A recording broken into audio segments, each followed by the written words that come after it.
Op. Sandali lang. Kaibigan, brother. Naranasan mo ba o naranasan din ng iba o naranasan niya yung minamaliit ka? Yung bang binabase nila yung respetong binibigay sa'yo? Depende sa estado mo sa buhay o depende sa klaseng trabaho meron ka. Hindi ko nilalahat pero meron talagang tao ganun. So sa mga ganong tao, eto ka, fuck you ka.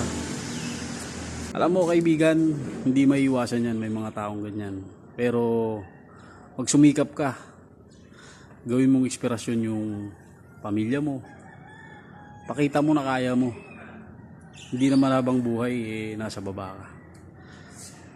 Kasi pag wala kang pera, tae ka. Hindi ko nilalahat pero meron at meron ganyang tao.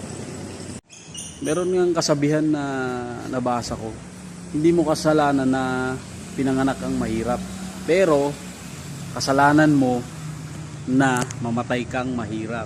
Aray ko po. Ha?